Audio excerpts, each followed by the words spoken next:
It's great to see you guys here locally. Post COVID, it's just wonderful to be in sort of meetings with real bodies of flesh and bones. I've been in private equity business. I'm going to try to do a quick overview of what we're up to, and then tell you about some of the opportunities we're looking at. And these are actually, not necessarily private equity opportunities. I would call them multi-stage opportunities, right, from early all the way through. I focus traditionally in the early stage, and have been in private equity in New York City and done some big deals, et cetera, over the years. But so I'll just kind of quickly walk through. I want to be your coffee this morning and get you kind of going quickly. And I'll see if I can share my screen here, Marty, and get us started. We are local. We're here in Austin, Texas. Spent 25 years in New York City, and then had to kick around in my boots, get back here in Texas again, where I kind of came from. I was kind of country boy from nowhere. I went to spend 25 years in New York City. In the 80s, with IBM, I was one of the communications specialists on Wall Street. We built, back in the days pre-internet, we built all the private digital networks for all the street companies right around the world. And we used to have private trading networks and private digital networks. Remember those days? That was the 80s. And then we brought the internet in and did a lot of large-scale infrastructure with carriers. And then when the Telecom Reform Act happened, I did my first startup, and that was like in the mid-90s. And we raised $60 million and defined a new class of carrier that was these smart buildings. We had we rewired every third building in New York City. Right, well, we had under contract about 60 million square feet out of the 200 million that's used to be there. I have no idea what's there these days. Did a couple hundred REIT deals, built $1 billion business that Microsoft and AT&T invested in. So that was my background. I was like the chief technical officer. We architected this new carrier system, and that was fun until it wasn't. Then the IPO logjam of 2001 hit us, and so we kind of sold out of that deal. But then I jumped over to private equity, where I spent several years. We helped fund the New York City underground subway system, which is kind of a carrier neutral distributed antenna system. And that's really a model interesting. Just as a side note, smart cities, which we've watched for 4 different generations. One of the opportunities for every city is to own the asset that it has, which is the right of ways, and actually rent that and force carriers to be neutral, play together nice to build the next generation of 5G networks. So I'm going to talk a little bit technical. At the end of the day, this is a tremendous boon for cities to generate revenue if they know what they're doing. New York City did it well with the MTA underground, forced the carriers to work together, and now you have a cellular system, if you ever go to New York, that works underground in the subway platforms. Right? And that was about a $300 million build. But then I jumped over. I'm really an operator by nature, and we built the first kind of global maritime network for shipping vessels. We used some new technology and acquired 3 companies in about 2 years and built what became about a $300 million private equity deal that we exited out of. But that was using some new technology to actually allow vessels to circumnavigate the globe and switch the bandwidth to follow them along the way, as opposed to pre-buying all the capacity on a global scale. So went from startup guy to getting tired of it. It's really hard to go from 0 to 50 million in revenue, right? It's much easier to go from 50 to 250, and we did that into M&A. And then ultimately just had enough of New York and wanted to get back to Texas, and came down here and kicked around, and have seen a lot of transition from 2010 on to where we are today. But I have a lot of opinions about the commercial building space. We talked about it yesterday. A lot of those things are underwater. Tremendous opportunity for innovation, but we need some innovation and some new thinking there, right? It's amazing all these loans are underwater. So I'm going to fly through a couple of things to just show we're old timers, so we like working with good people. We like working with good people. They're up to good, have good growth kind of intentions, and we bring a good capital in partnership. But we are not a fund, so we're a fundless sort of firm that works with anybody. So we like working multi-stage, and so it's really a pleasure to meet you guys today. It's been a tremendous conference so far, Marty. Thanks for having us.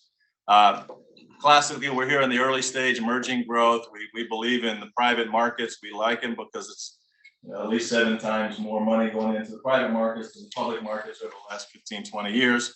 We do have a process, classic deal scoring. This is an engineer's approach to deal development, and so I'm not going to go through all this, but we do it uniquely. We clean people up that work on their story. Most companies do a really bad job at communicating their own story. It's like the shoemaker's son who has no shoes, right? It's hard to sometimes tell your own story. We do a quantitative and qualitative look at both the deal and also the risk. So I'll just share one example of that. Here's a health tech deal. This is a classic bunch of doctors that was working on an epigenetic approach to precision health, if you will. Really interesting. And what we score about 36 dimensions, and they're really in four major categories. I'll briefly touch on them. It's really the play and what are you up to? It's the product market fit, and it's always about the team, right? The team dynamics can get a little bit ugly because we're all humans, right? And things happen. So we work a lot in team dynamics, story building, and then the actual capital stack and readiness for funding. But here was an example of the orange little curve was where they were when they first came into us. About 90 days later, we were able to move the needle in certain dimensions. We branded them and got them with the funding readiness. You see the white arrows. But what we were not able to do is move their go-to-market plan or their team dynamics. If you've ever worked with doctors, they're not the most malleable, I would say, right? And so you're having a go-to-market plan here. They were not well adapted to changing that. But what we try to do is give a very valid look. You know, most all of us have portfolios when I was in the PE business, and we'd like people to roll their sleeves up, come in and help out and give us a read, an independent read, because we get a little too attached to these deals sometimes, don't we? All right, so here, and then secondly, after we do kind of the 90-day look, we do a deal risk assessment. This has to do with the capital risk and your transparency in the deal and market risk and a variety of things. But I'm sure a lot of you guys do these things as well, but we take sort of an engineer's approach to, this is two examples of two different deals and how they look from a deal, from a risk sort of visibility standpoint. Because a lot of times we don't have visibility to what's going on in the inside. And what we try to do is provide that sort of as a due diligence operator, if you will. And things that we like and people that we like, we're still with them, then we take them forward. We like to clean them up, make them look a little better, because classically, some of these great deals don't look very good. And so we've had nice people or good people say nice things about us, from institutional investors to early stage founders to expansion stage deals. I'm gonna walk through a couple of things just to give you an example. So some of this is just to give you a feel for what we're up to. This was actually an interesting company. Remember COVID, February 2020, we were in the process of helping this company. These guys had about 50% to 60% of all pro sports teams as customers across all the leagues. 80% of hockey, about 60% of basketball. What they were working on basically was pro sports fan engagement on your mobile phone. Imagine every time you go to a stadium, you're sitting there on your phone and you can engage with the actual activity on the field, what's going on with sponsors, et cetera. They looked horrible. We rebranded them. And when COVID happened, there were no fans in the stands. Remember, we were putting little cutout characters, cardboard characters, trying to make it look real. It was horrible. So we had no fans. And so this business was about ready to go out of business. We raised a few $1 million and basically took it over, replaced the CEO, built a new board, cleaned it up, and then quadrupled the pre-money value by architecting a new platform that was really now very exciting. Made them look good, and basically within 12 months has had an exit in the public market. So that was kind of fun. Really interesting. Like, this was the idea on your phone. You could work with everything from Marty's conferences would be fun. People could remotely play games and engage, to sports and entertainment. This was actually a platform that I was part of architecting, this real-time sort of show that we would actually have on the field. You know, the big board, you typically have these big shows. That's pretty fun to give away things, and the tremendous opportunity when you can have 50 to 100,000 new users every game. So think about the growth of the thing. It was a tremendous opportunity. We exited on that one. Here's a new one. This is what I thought would be fun just to kind of shake it up a little bit. This was underwater Wi-Fi. So this is coming, and you may laugh, but if you think about the applications of this, it's everywhere from military. Well, I was in the military conference a couple of days ago, and they're like, you believe that they believe we'll be in a peer conflict within 2 to 5 years, which means that their innovation cycle is like a 7-year innovation cycle. So they're really struggling with how do we drive innovation into the military forces. And so that's one application, but imagine all the communication applications underwater, from fisheries to, I used to work in the offshore energy exploration business, and rigs that are 10,000 feet below water, being able to have AUVs with real-time visibility at the bottom has never been able to be done until now. So it's a completely disruptive and a completely new market opportunity for this. And we've got basically 100x advantage from what it's basically using technology that whales use. It's all acoustic communications because RF radio frequency doesn't work underwater very well. So it uses, but this is a new wave, digital wave transform that's going to change the game and we think has tremendous opportunity. It is early stage, and that's why we sort of adopted this one. This will be a longer term burn, if you will, but we think this one could be a Qualcomm, if you will, of this space. Here's a company here in town, just throw them out there, TerraDepth, interesting company. They're kind of they're geo mapping the ocean floor. So imagine Google Maps for the ocean, and only about 10%, some people say 20% of the ocean floor is mapped. But if you start thinking about all the applications for mining and minerals and all the things that are going forward, big opportunity, we think. All right. Here's another one. We think as this market is, some people have talked about the opportunity in medtech, talked about the health, and mental health is a big area, has been a big area since COVID, right? This happens to be a company that we like a lot that is out of Austin and Boulder. It's really smart guys that actually invented the pulse oximeter. They basically built this brain assessment platform that takes a brain test from about 45 to 60 minutes. So that's very nasty and gets your hair all messed up to a 10 to 15 minute quick assessment that does some very interesting things and combines that with a cloud data platform in collaboration with neuroscientists. And now we have a whole new wave of understanding of the brain health. Because the guy, you remember the old Crocs, those little shoes, the ugly, comfortable plastic things? That little thing you see on our head right there was designed by the Croc guy, and he's an investor in the deal. So some of the applications for this is really interesting, the whole brain concussion space. I believe every high school kid, your daughter, your son, ought to have a brain measurement as a baseline if they're going to play sports. So then, if they get volleyball accident or they have, soccer is just ridiculous, right? The amount of head contact, and football, then you can go back and determine what the actual baseline to see what's normal for them. So this is very important, has massive scale opportunity to go beyond that to people like us with white hair that consider early dementia. This is an example of it can predict early dementia here. You can actually predict your brain age. Funny enough, I was testing, also if I should say this, well, I was testing a substance because a startup company that I didn't know had some oil that was therapeutic oils, okay? I happened to put this brain cap on and I about freaked out. I'm like, I have a 110-year-old brain. And so I realized, I had taken some THC oil it was a therapeutic thing. And completely, but we're working with Dr. Boone, actually up in Denver, who's works with all the Denver Broncos. And what's interesting about brain health, and the brain sort of the blood vessels are so small and tiny in your brain, it's a great early predictor for heart and other sort of vein health, if you will. Tremendous market opportunity. But with the data, we can now analyze, who's kind of on that early path and provide therapeutics towards that. This is a big one. Mental health and behavioral health, we're doing it combined with even the opioid crisis. There's a tremendous amount of government grants available in this space. This company is a mature company. It's been through FDA, has all the reimbursed codes, and every doctor in the country should be doing this, right?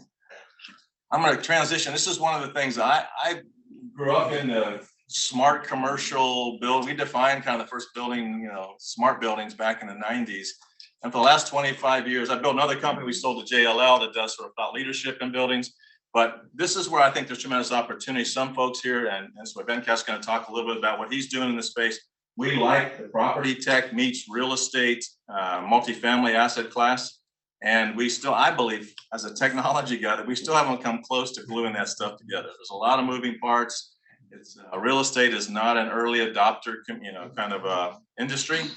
And so what's interesting, I thought, when I met Venkat, is he's taken a whole new approach. But let me talk a little bit about the challenge in real estate. And I worked with smart cities for 4 generations. It's a bit of an oxymoron because you got an elephant and they're difficult to move. But at the end of the day, there's a lot of subsystems that need to be put together. And real estate folks aren't really the early adopters in technology. Regardless of what you're hearing about prop tech, they put door locks in, they put different, but that's literally just like a drop on the back of a whale, right? I mean, all the things that should work together that don't work together is really an opportunity for for technology. This is kind of our built. Please don't be offended if you're in the multifamily or any other kind of. This is how I look at how buildings are basically built and how technology is added on. It's every system is not designed from the scratch. It is built and then integrated. And we call it the Franken car, but this is what we need. We need the Tesla, and this is what Venkat's going to talk a little bit about. Ground up, new thinking. So a little bit about. We also we like to give back as well. We're doing some work in the Ukraine right now, and work in Africa, and a bunch of work with kids. So a chunk of our earnings go to our nonprofit fund. I'm gonna move. So basically, that's my sort of. If you want to contact, get to know us a little bit. Quick and dirty on Third Drive Capital here in Austin, Texas. We'd love to get to know you and spend some time together. With that, I'm going to stop sharing and introduce Venkat, who is in the living systems kind of built environment technology space. Thank you. Thank you, Brandon. That was, oh my God, a lot of technology, and from underwater ocean Wi-Fi's and all those stuff to mapping the mental health in a crazy way. And I'm sure you have had the opportunity to be the latest cutting edge technology. So that's a good segue. I come from the same world, like what Brandon mentioned, with cutting edge technology, with 25 plus years in technology background. Started many companies in infrastructure space and also healthcare space, health tech space. And I was one of the early architects of the Merrill Lynch equity trading platforms, Priceline, auctioning systems, and then also worked on the first AI-driven user interface models for water explorers. So I understand what Brandon says. We're so passionate. And my last company that we did was a health technology company where we were mapping more than 700 million data points for chronic care patients to understand what was the real driver behind these conditions. Why are we getting newer conditions? And why is this happening now? Suddenly you have new autoimmune disease and you have this multiple sclerosis, and there's no end to these chronic conditions. So three things define in the early in my life. That was the unanswered questions. And one thing was, why is this health situation so bad? Why is this mental health so bad? Why is this opioid crisis getting so bad? And you're trying to find answers. We had the big data. We had millions of data points to understand that. And the quest for that led to what I do today is K7 private equity. And let me share one interesting story, Brandon. In 2008, I graduated from Columbia with my newly minted finance degree. And I said, I'm going to start private equity. All in all, guys, that was September of 2008, first week.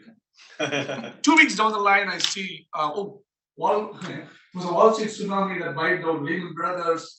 Washington Mutual was gone. Wachovia, nobody knows what that was, except in some museum banks, they keep it there.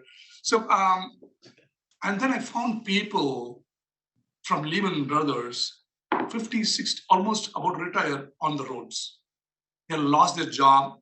They lost all their 401k money. The brilliant. By on the road, you mean driving Ubers? I met a couple guys. Almost, right?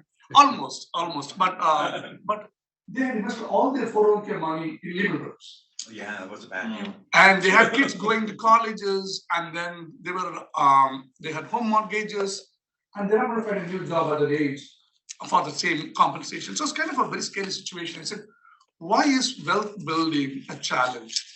And why are people not able to create sustainable wealth? And why would you put all your eggs in one basket? Your 401k money in Lehman, everything in Lehman. So that was another question. I said, is there a better way? We have seen many people making millions of dollars in the stock market. I'm sure many of you have had your own successes, but then in one blip, it goes away. Like the FTX of the world. Over 96 billion was evaporated within that, right? So the second quest was, how can you help people create sustainable wealth using what platforms? And these two combinations was the primary driver behind what we do at K7 Private Equity. Our single motto is to help people create sustainable wealth through your alternative investment channels.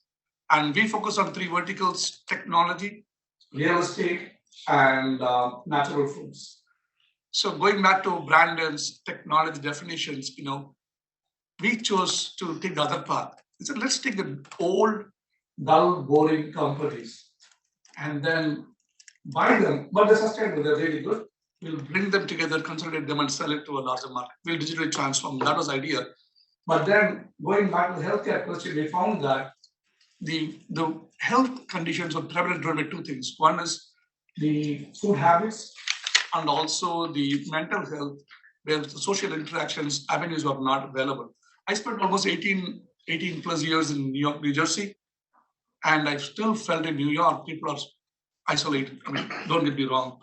But I felt that loneliness caused depression, depression caused obesity, obesity caused comorbidity like diabetes and hypertension. So if you trace it back, it goes back to mental health and also the good food that you eat. What you eat is what you are. So we found that promoting natural foods in all facets really contributes towards good health conditions. So given that, going back to real estate, so why real estate? Real estate was an answer to a sustainable wealth creation model. But so what we found is we partnered with one of my partners who has been focused on small multifamily asset class in Austin, San Antonio. He has been doing it for the last 9 years. And we joined hands together so we can scale it at a larger level. And what we do today is we invest in sustainable duplex and quadplex communities in Austin and San Antonio. And what that means is we have an approach called the Green Health Village. Green because it's green energy. These communities that you're building are completely microgrids and net zero carbon footprints, and they're also net exporter of energy. So you have a battery in your home and it's solar power cell, completely solar driven, and you have EV charging stations, and every house has its own efficient water, hot water, cold water usage, and also wastewater disposal system. And since we invest in ground up development, we are able to make these communities as a microgrid.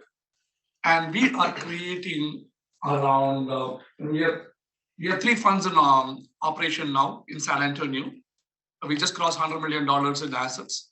And we are looking at investing around $1.4 billion in the next 8 quarters towards creating these sustainable communities.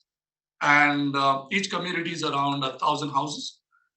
And the beauty is each of these community also has, as I mentioned to you, it's green because it's green energy. It is health because there's a lot of open space to promote mental health. And it's a village because it develops a lot of social interaction into the community. So it's an old way of getting together and having fun and spending time. So that's how we call this approach Green Health Village. And each of these community is literally off the grid for the utilities. So it's a net zero design. It's right? net zero design, zero carbon footprint, and we are investing around $1.4 billion in the next 8 quarters, around the $5 billion assets under management. And our focus is only on these communities. So we call it the small multifamily asset class. Duplex and quadplex communities are the small multifamily, and it's extremely profitable because these are all built to rent communities, and we focus only on this asset class. The beauty is, like what Brandon said, it's not the cosmetic lock change or app-driven front doors and back doors. It's ground up, completely built with the focus of making it a microgrid. And that's the we believe that makes a whole sea change of how communities can evolve into the technology space. And of course, all the appliances are smart appliances in the house. And for people who don't like smart appliances, you can still use a regular switches and all the stuff. But people who are very app friendly, they can monitor every moment of your energy conservation, and in terms of utilities and progress, you can monitor everything under that. So we also become net energy exporter, and we have a energy market. We provide a hook into the energy market, so the excess energy gets sold into the markets. That's the real estate that we do with. And other than that, we also focus on technology and natural foods. These 2 spaces is out of the reach for retail investors. We take only institutional capital for these 2 verticals where the risk appetite is lower. And natural foods, we also invest in cold storage warehouses, again completely green. So its current cold storage warehouses are ammonia driven, huge pollutants, and they are not that tech savvy. So we make it completely green storage warehouses with 100% automation.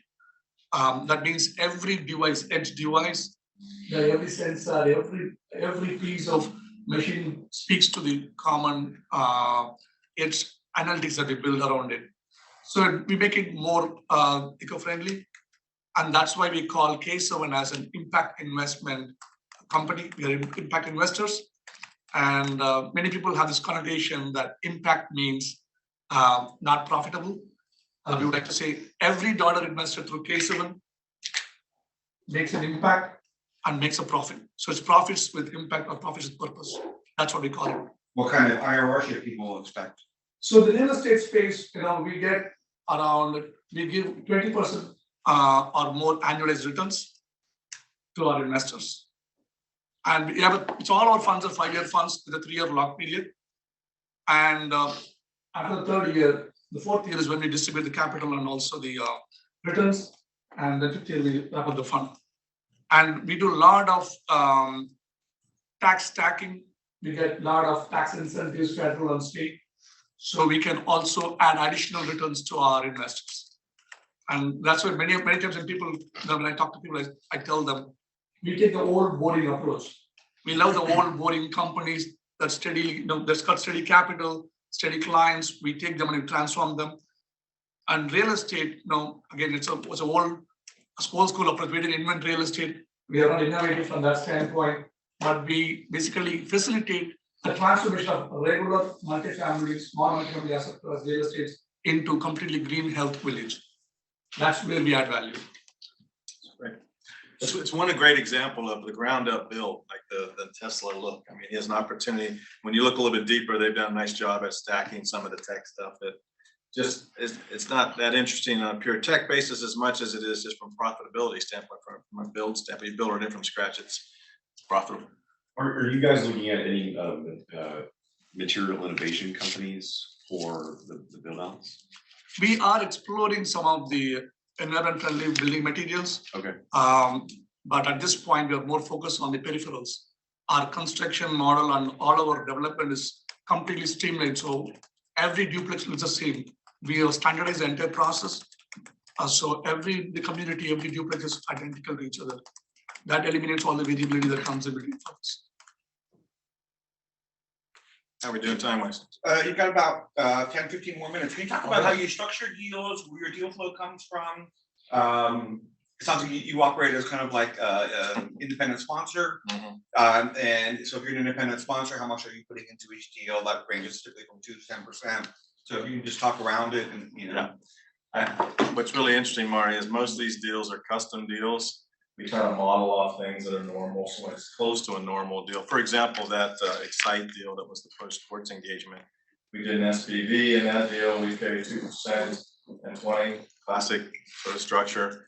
On the other deals, we'll be both equity participants. We're not broker dealers, so we're not taking pieces. We're not raising capital for people. We work as partners with the capital we bring to the table. Right, so you get co-investors, okay? Yeah, we bring co-investors in, we do the due diligence, we clean them up, we stay with the deal. We believe in the Sherpa model. There's too many people that just give opinions, and what we need to do is climb Kilimanjaro together. When you're up there 15,000 feet, there's real time on the field decisions you have to make. So we take board seats, we manage the board, governance, structure, try to create some, I guess at some level, bring some experience that we have to the table to make sure best practices are met, right? Our goal is to de-risk the deals, high growth, high potential, and mitigate sort of the hands-on work that you all have to do. That's the idea. So, so you're kind of like the deal sponsor, right? You're underwriting it, you're modeling it, and you're the person with the relationship. Promoting it. You're the person with the relationships. Yeah.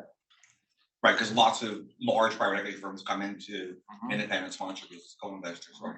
And sometimes we'll work with mid-market PE folks to give them an idea of opportunity from a roll-up standpoint. For example, the one that I mentioned, the global maritime thing was roll-up, where we had a public company sponsor in conjunction with private equity, and we basically acquired these assets.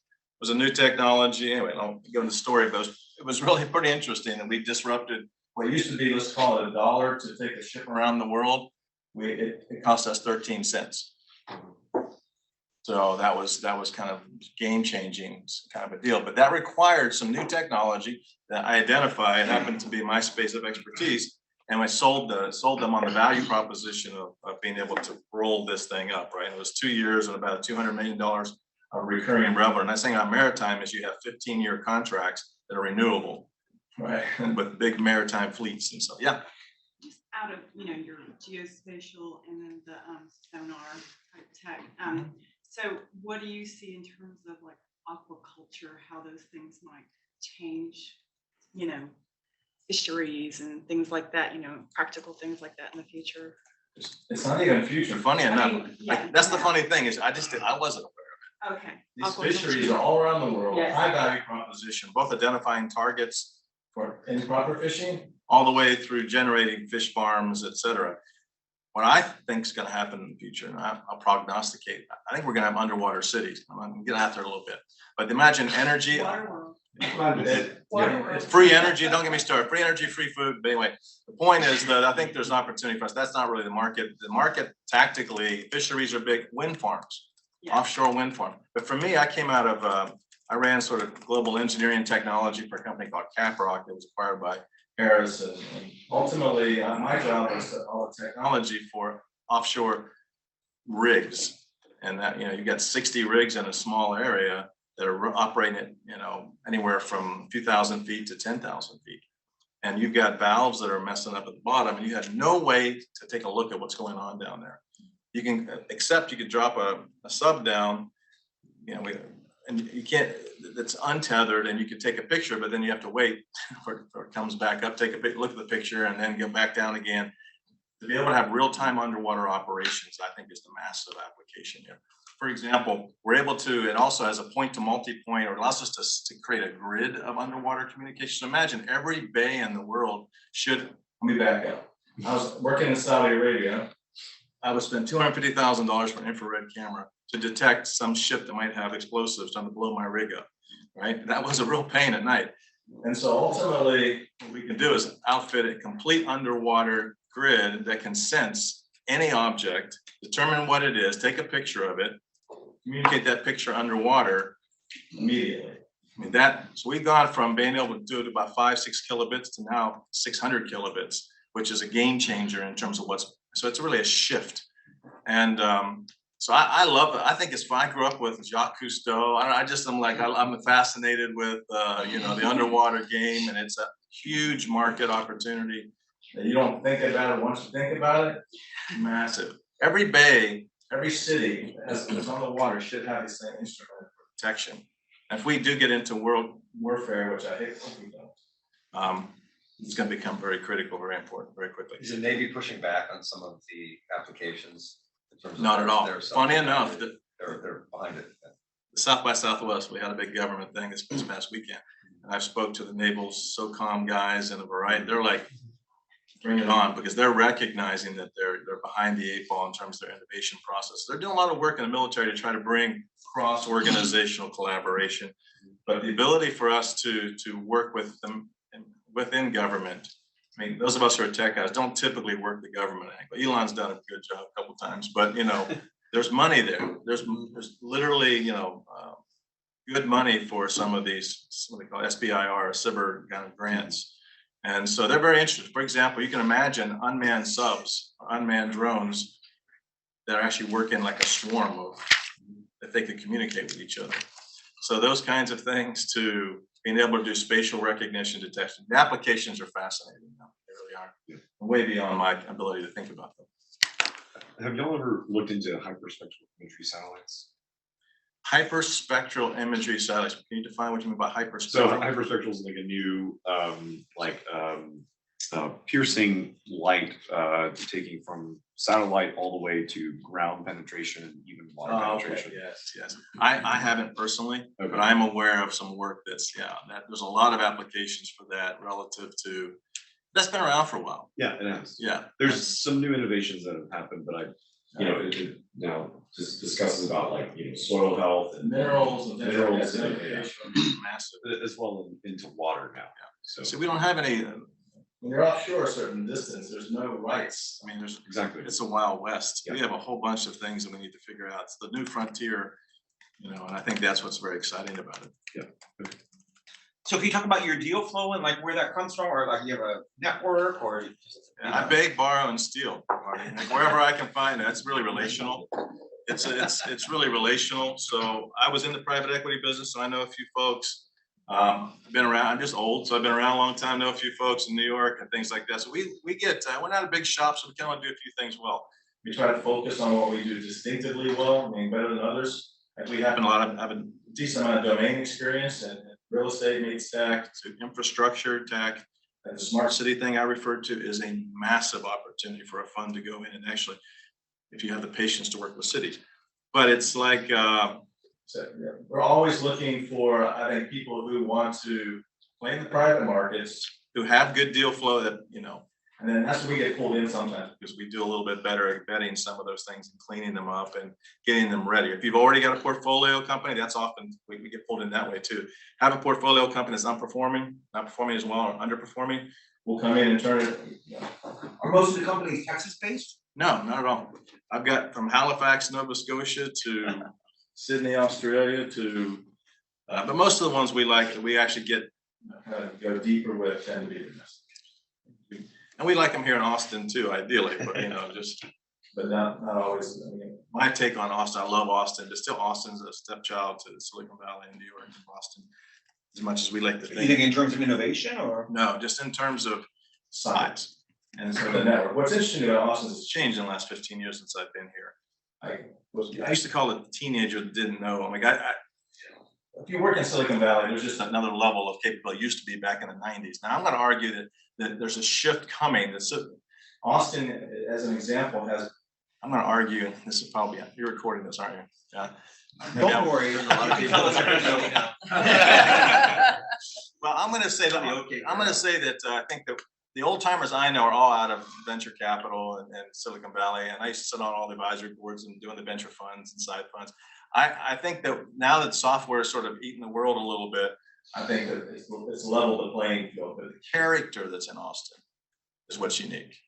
I think you could always grab coffee with somebody here. There's nobody you can't get access to. There's a service, maybe it's Bible Belt, I don't know what it is, but we have this ability to collaborate much more effectively, I think, than even what happens in Silicon Valley. And so there's something about, I think, the long-term trend because of the fabric of innovation and the fabric of collaboration and character here, that I think if we don't lose it, it's going to be special because we have a global sort of network access with South by and other things, and that DNA attracts people who want it.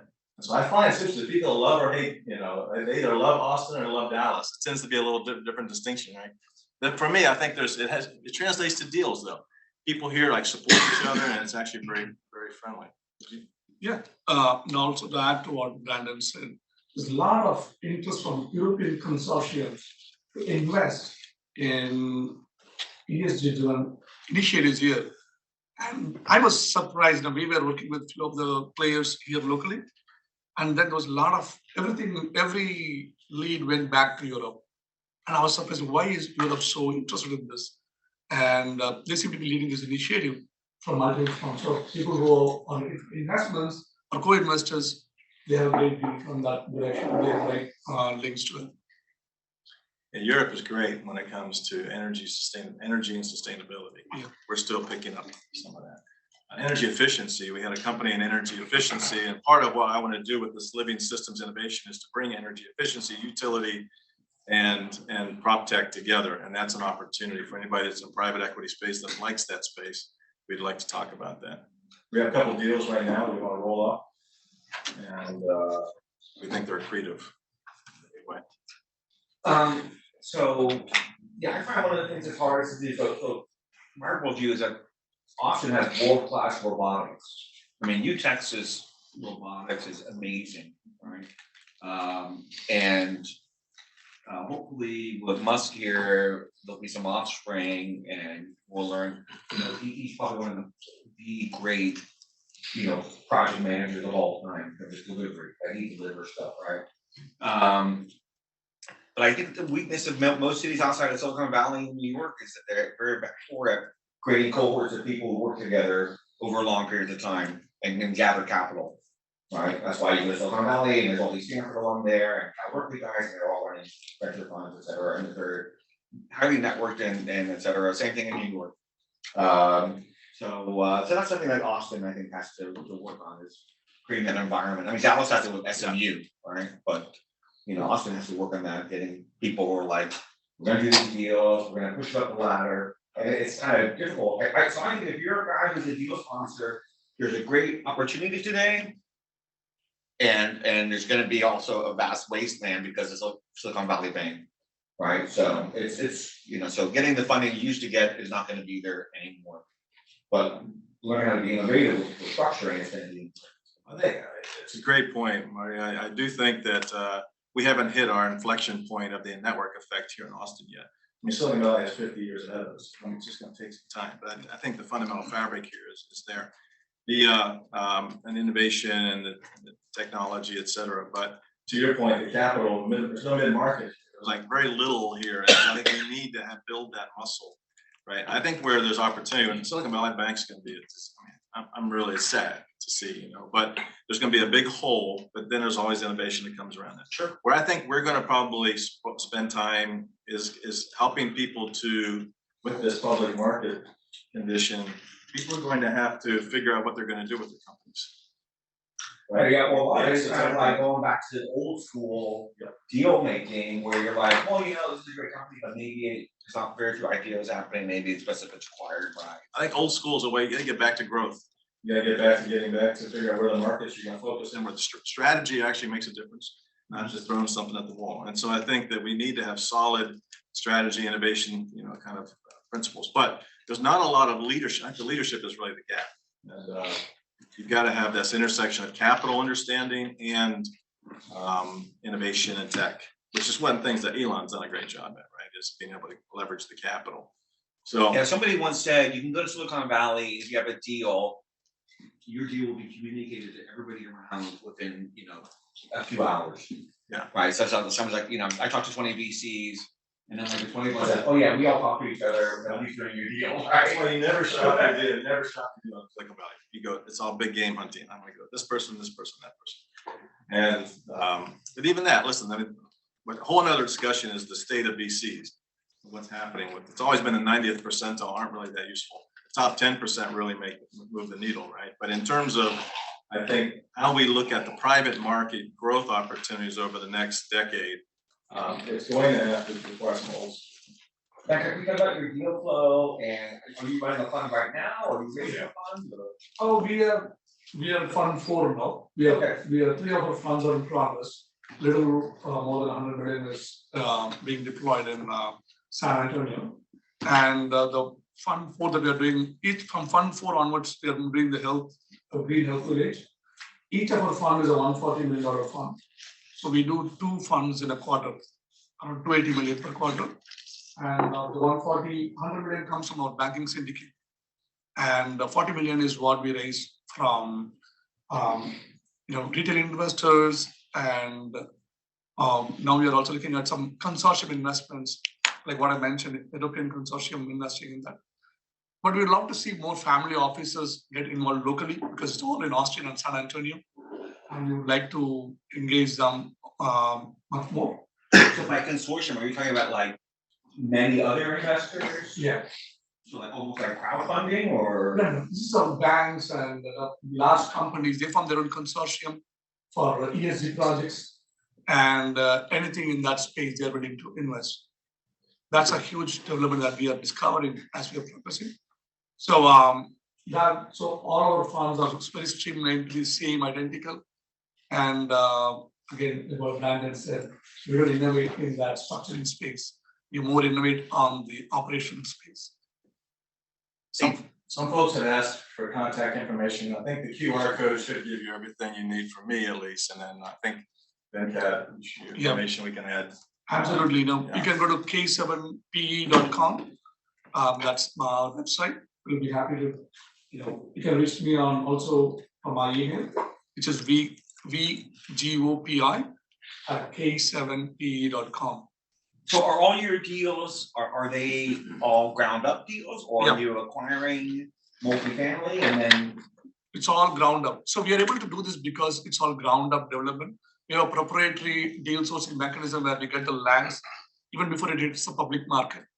So we spend around 100 to 100K to do our due diligence, work with the landlords and get the land vetted, and then we go and raise the capital for the land. So essentially, it's all pre-vetted lands. Do you own the development company, or do you? We are vertically integrated at this point to bring efficiency in the game. So end to end, and we also have our own presence in the energy market, so to sell the excess energy back to the market. I'm just trying to answer some of the questions in the chat. One was around quantum computing. We have a unique. I'm pretty excited. One of the things that I like is human capital. Just we spent a whole career figuring out who we know that we trust, we want to do deals with. Imagine if we could syndicate those together. We're working on that right now. It's kind of a curated LinkedIn that's using a quantum approach to how human relationships connect. And it's almost like what Google did for web pages, we're doing for humans, which is a whole nother. And what it has that transform with the ChatGPT, that transform construct, we're using actually the transform construct in terms of being able to find the people you're looking for, find deals, find the investors, et cetera. And that's one of my pet projects. This is my own personal. I'm a big fan of humans that are good people. And you're good. How many of you had cap tables where you had one or two people that just made the whole thing kind of difficult, right? And so I'm like, I had a deal where I inherited that one, 40 people, they were trying to go public first, that site deal. I had two people just called me 11 times a day, and both of them, and just to bug me. I'm like, what are you doing, But ultimately, we're creating a search engine that allows you to find people based on reputation.